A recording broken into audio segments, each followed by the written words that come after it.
had to end up with such a bizarre family, Slappy. Ugh. Red paint? What's going on?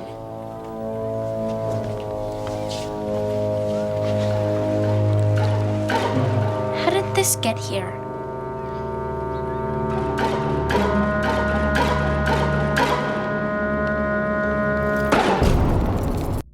In the 1990s, one book series dominated the shelves of school libraries. That series was Goosebumps, one of my favorite horror IPs of the 90s. Growing up, Goosebumps was the first books without pictures that got my attention. The vibrant covers and artwork displayed on each book drew me into the bookshelves. That was my introduction into reading books without pictures in horror. In this video, we will look into what made Goosebumps popular, and why, in my opinion, the franchise eventually lost its grips on readers. Today, we're diving into the deep rise and fall of Goosebumps.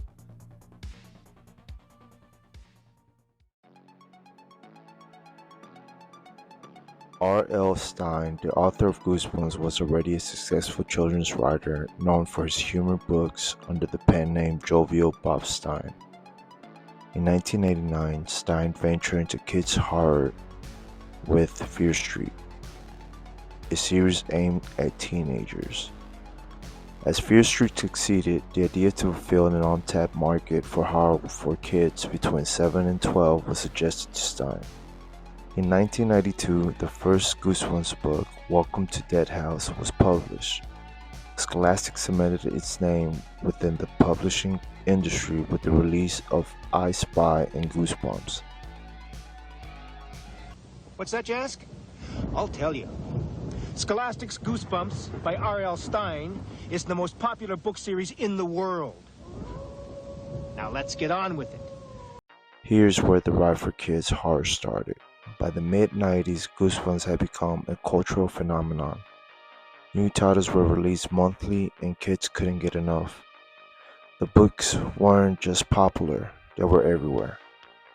It has been recorded that at its peak, the books alone reached sales of the amounts of 4 million books a month. The marketing for Goosebumps was strategic and effective in a time without social media. Different methods of marketing were important. The main one was the amazing vibrant artwork created by Teen Jacobus, who created about 100 covers for Goosebumps. His unique style of realism with animation and vibrant colors made Goosebumps stand out from anything on the shelves. When I was in 3rd grade, I remember book fairs and books like Captain Underpants, but when I got to 4th grade, I recall books like Animorphs and Goosebumps being the center of attention. The easy access to these books and partnerships with Scholastic was one of the main drivers to the book's success. Goosebumps had a partnership with schools, and schools had the perfect target audience, which were kids. My first Goosebumps book was The Haunted Mask. Now that I think about it, I believe that one of the main reasons I was drawn into reading The Haunted Mask was due to the movie The Mask with Jim Carrey. That was and still is one of my favorite movies growing up. Who can forget the iconic Goosebumps introduction of the show? I believe that the idea of not knowing what episodes would show next on TV is what made the Goosebumps books and TV show work perfectly together. Through a time where spoilers and full in detail releases were not as accessible as they are today. The show was uniquely targeted towards teenagers, yet entertaining enough for adults to also be interested in the TV show. I can recall being afraid yet intrigued the first time I experienced a Goosebumps episode. The Goosebumps TV show, in my opinion, is a classic for most kids that were raised in the 90s that are now adults and still enjoy horror. At the late 90s, cracks began to show in the Goosebumps empire. The market was oversaturated, with over 60 titles, spin-offs like Give Yourself Goosebumps and Goosebumps 2000, and constant pressure for monthly releases, the series began to lose steam and interest. A shadow of its peak form, Goosebumps was reported to go from millions of copies sold monthly to only about 200,000 come 2000. The generation that mainly the books were targeted towards seemed to have shown greater interest towards an emerging market of video games. Adding to the field, there was a big cultural shift towards anime, with the rise of Pokemon and Yu-Gi-Oh! Kids were now showing more interest in the TCG collecting aspect of these shows compared to reading books.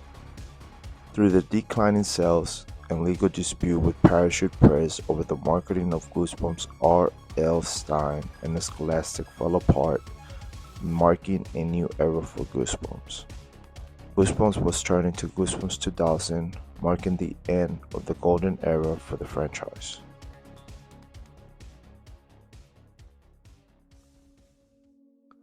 Like most things that peak in the 90s, Goosebumps now has a nostalgia aspect to it that resembles the pureness of a period in time when we fully were not immersed in social media but the simpler times of doing things in real life.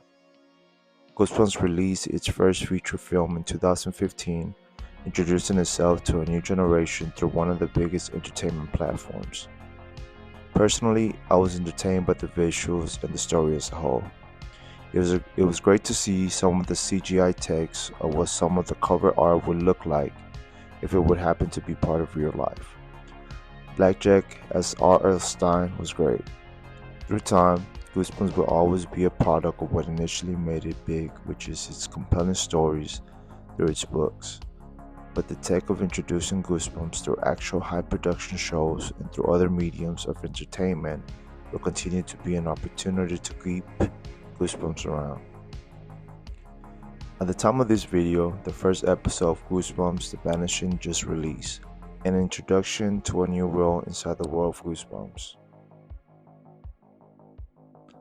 I will continue to support the franchise as it was a big part of my younger years, and I, as an artist, have found an interest in remaking some of the book covers in my own horror art style, which I will tap into later this year. If you enjoyed this video, maybe you enjoyed this video about how Art the Clown and how he has become the next American horror icon. Thanks for watching and see you on the next one. Take care.